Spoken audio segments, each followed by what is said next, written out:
Every single book which have toppers suggested, but nothing worked for me. I was like कि नहीं होगा छोड़ देते हैं, नहीं हो रहा है तो क्या फ़ायदा इनको दोबारा पढ़ने से। I would like to thank Study IQ. I got connected to Study IQ. Study IQ ने मेरा मेंस तक मैंने साथ दिया, उसके बाद भी उन्होंने मेरा साथ नहीं छोड़ा। And I have taken this mock at Study IQ. And I would recommend Study IQ. Yes, I will definitely recommend Study IQ. Hello and welcome to study IQ IAS। I am Sheikh Kachori. आज हम चर्चा करने वाले हैं एक बहुत ही अच्छी news जो कि बिहार से है। जब भी हम डिजिटल भारत की बात करते हैं या डिजिटाइजेशन की बात करते हैं तो हमारे जहन में बिहार का नाम नहीं आता कि वो कोई एक ऐसा राज्य बन के उभर सकता है जो भारत में टॉप पे हो और उसको रेप्लिकेट किया जा सके। पर ऐसा हुआ है और ये बहुत अच्छी न्यूज़ आ रही है।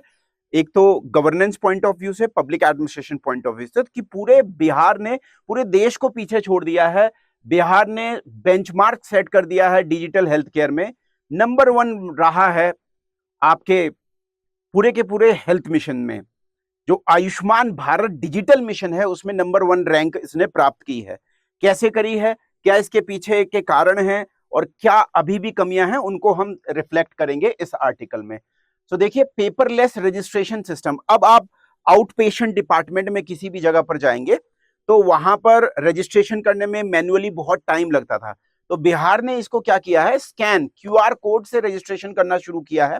Ayushman Bharat health account contains patient की सारी जानकारी आ जाती है। सारे के सारे गवर्नमेंट फैसिलिटीज में ये एप्लीकेशन वाइड बिहार में यूज करा जा रहा है। तो QR कोड से आप अपना स्कैनिंग कर सकते हैं और इस चीज में ये सबसे आगे निकल गए हैं। तो Ayushman Bharat empowering rural Bihar, 1000 crore out of the pocket जो से पेमेंट्स होते थे वो सेव किए गए हैं लोगों के, मतलब आम लोगों को इतना लाभ हुआ है। साथ में हम बात करें तो डिजिटल रजिस्ट्रेशन सबसे ज्यादा हो रहे हैं। पेशेंट यूजिंग पेपरलेस रजिस्ट्रेशन मई 2025 की ये है। जब ये शुरुआत करी गई थी, 1 साल से ये कितनी बड़ी लीप है आप देख सकते हैं।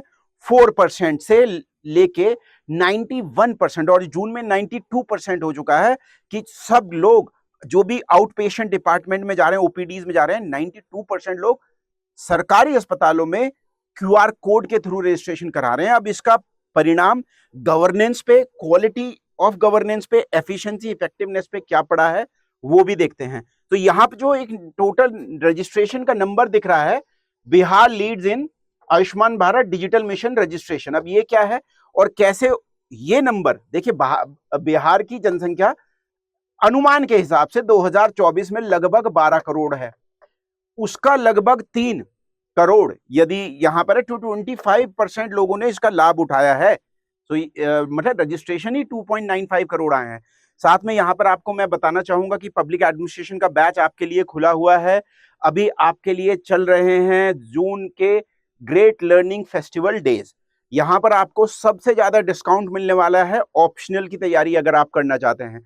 पब्लिक एडमिनिस्ट्रेशन एक ऐसा ऑप्शनल है जो, जैसे कि हम चीजें को जिक्र कर रहे हैं, e governance, digital India, governance के जितने भी टॉपिक हैं वो सारे आपके कवर हो जाएंगे। इसके अलावा इंटरनल सिक्योरिटी के जितने भी टॉपिक हैं, लॉ एंड ऑर्डर एडमिनिस्ट्रेशन की हमारे यहाँ यूनिट है, पेपर 2 में वो कवर हो जाएगा। जैसे central arm police forces, BSF, नक्सलवाद, इंसर्जेंसी और नारकोटिक्स कंट्रोल ब्यूरो, CBI क्या करती है, CVC क्या करती है। इसके अलावा डिजास्टर मैनेजमेंट जो अलग से आप टॉपिक पढ़ते हैं GS के लिए, वो भी पब्लिक एडमिनिस्ट्रेशन में इंक्लूडेड है। DM के द्वारा होने वाले कार्य, SSP के द्वारा होने वाले कार्य, तहसील स्तर पे क्या कार्य होते हैं, थानों और कोतवाली में क्या कार्य होते हैं, ब्लॉक का क्या यूज है और विकास भवन क्या होता है, चीफ डेवलपमेंट ऑफिसर क्या होता है, ब्लॉक डेवलपमेंट ऑफिसर क्या होता है, पंचायत सेक्रेटरी, ये ऐसी चीजों को हम पढ़ते हैं जिसका आपके जीवन में बहुत वास्तविकता होती है डे टू डे एडमिनिस्ट्रेशन में। यही पब्लिक एडमिनिस्ट्रेशन में पढ़ाया जाता है। यही कार्य आपको लबासना में ट्रेनिंग करने के बाद अपने अपने कार्य क्षेत्रों में करना है। तो इस संदर्भ में अगर देखा जाए तो पब्लिक एडमिनिस्ट्रेशन आपके लिए बहुत उपयुक्त ऑप्शनल बनता है। मैं खुद तहसीलदार के पद पे उत्तर प्रदेश में अपनी सेवाएं दे चुका हूं PCS एग्जाम क्रैक करने के बाद। साथ में नेट JRF भी हूं और मास्टर्स भी हूं पब्लिक एडमिनिस्ट्रेशन में, यही मेरा ऑप्शनल भी रहा है। सो एकेडमिक और ग्राउंड पे कैसे कार्य होता है प्रैक्टिकल दोनों नॉलेज का समावेशन आपको मेरी क्लासेस में देखने को मिलेगा। ध्यान रहे, आपको SC लाइव कोड यूज करना है जब आप अपना रजिस्ट्रेशन कराएं। यहां पर मैं आपको एक चीज बताना चाहता हूं दोबारा से टॉपिक पे लाते हुए कि जब भी हम बिहार की बात करते थे, तो जैसे मैं क्लासेस में भी जब कक्षाएं होती हैं गवर्नेंस में और साथ में आपके पब्लिक एडमिनिस्ट्रेशन में, तो मैं स्टूडेंट्स को EPW के और IIPA के आर्टिकल्स भी पढ़ाता हूं। तो एक EPW का article, economic and political weekly का आर्टिकल जब मैं पढ़ा रहा था, तो वाइडनिंग डिजिटल डिवाइड करके एक हमारा टॉपिक है जो भी ई गवर्नेंस में इससे कवर करते हैं। तो यहाँ पर बहुत सारे सर्वेज हुए, उनमें चीजें निकल के आई कि भारत में अभी भी इंफॉर्मेशन और कम्युनिकेशन को हम लेके तो चल रहे हैं कि इसके थ्रू क्रांति लाएंगे, पर अभी बहुत सारी दिक्कतें हैं। मेल और फीमेल में ये देखने को मिला कि डिजिटल डिवाइड है, मेल ज्यादा यूज करते हैं डिजिट को, इंटर स्टेट डिस्पैरिटीज हैं। तो यहाँ पर जो डेटा मेरे पास था उससे तो अनुमान यही लगता था कि बिहार ऐसा role model Ayushman Bharat digital mission में कभी आ नहीं सकता।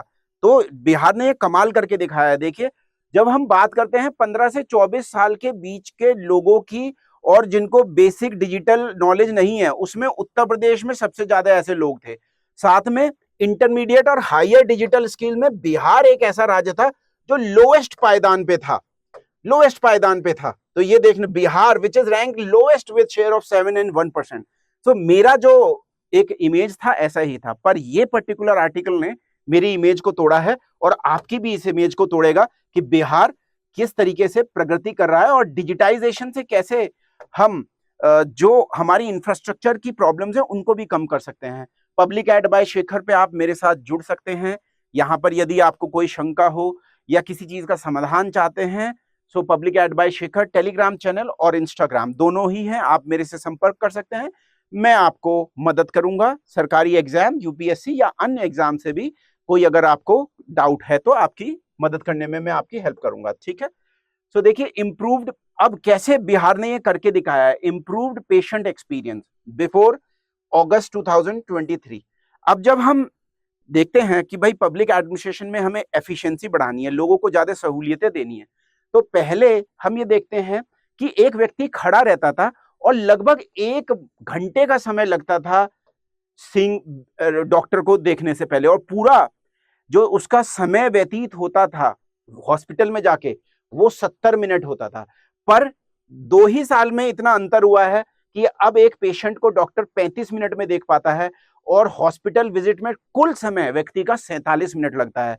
तो ये तो लगभग 40% जो समय है वो कम कर लिया है। तो अमाउंट ऑफ टाइम एक पेशेंट को जो लग रहा है वो अगर कम होगा तो ज्यादा पेशेंट को देखा जा सकेगा, जो एक्सपीरियंस है वो भी बेहतर होगा। इससे जो सोशल एक्सेप्टेंस और इमेज है वो भी ज्यादा बेहतर होगी सरकारी अस्पतालों की। और सरकारी अस्पतालों में ज्यादा होना अच्छा इसलिए है क्योंकि ज्यादातर भारत के वो लोग सरकारी अस्पतालों में जाते हैं जिनके पास प्राइवेट हॉस्पिटल में जाने के लिए भारी भरकम फीस नहीं होती है। तो यहाँ पर यदि स्वास्थ्य सेवाएं बेहतर होती हैं और डिजिटाइजेशन का यूज करा जाता है तो वो सबसे नीडेड लोगों के पास जाता है। तो आयुष्मान भारत डिजिटल मिशन के डैशबोर्ड ये बताता है कि जो नेशनल हेल्थ अथॉरिटी है, agency under the union health ministry, उसने ये डेटा जारी किया है कि टोटल नंबर ऑफ पूरे देश में जो ओपीडी में रजिस्ट्रेशन हुए थे वो 11 करोड़ से ज्यादा हैं, और उसमें बिहार ने उत्तर प्रदेश को भी पीछे छोड़ दिया है। और ये देखिए, उत्तर प्रदेश की जनसंख्या लगभग आज के समय बिहार से दुगनी है, और बिहार में ओपीडी में रजिस्ट्रेशन जो हो रहा है QR कोड या डिजिटाइजेशन से, उसमें उत्तर प्रदेश को भी इसने पीछे छोड़ दिया। तो लगभग 25% जनसंख्या का ओपीडी में रजिस्ट्रेशन हो चुका है, मतलब उन्होंने डिजिटाइजेशन के माध्यम से लाभ ले चुके हैं। तो ये बहुत बड़ा लीप है। आप उत्तर प्रदेश की जनसंख्या मान लीजिए 22 या 23 करोड़ होगी लगभग, और बिहार की जनसंख्या 11 से 12 करोड़ है, तो दुगना है, पर बिहार इसमें लीड कर रहा है। तो Bihar becomes number 1 in digitization when it comes to जो डिजिटल मिशन है हमारा आयुष्मान भारत का। ये फर्स्ट स्टेट बना है कमांड एंड कंट्रोल सेंटर बनाने का भी। तो ये भी ये कुछ कारण है जिनकी वजह से गेम चेंजर रहा। तो 2023 में control and command centre was establish in Patna. इसको देखते हुए, मतलब बिहार से, पटना से सीखते हुए उत्तर प्रदेश ने भी इसको लिया अपने यहां पर। तो हर चीज इंटीग्रेटेड है इनकी। ये सेंट्रलाइज्ड सिस्टम से ये देख पा रहे हैं कि जो छोटे अस्पताल हैं उसमें डॉक्टर पहुंच रहे हैं या नहीं, कितने समय पे पहुंच रहे हैं, एक व्यक्ति को कितना समय लग रहा है, क्वालिटी। ऐसी तो प्राइमरी हेल्थ सेंटर नहीं है जहां पर अस्पताल खोल ही नहीं रहे हैं, हफ्ते के 3 दिन डॉक्टर गायब हैं, प्राइवेट प्रैक्टिस कर रहा है। इस तरीके की चीजों को खत्म कर दिया।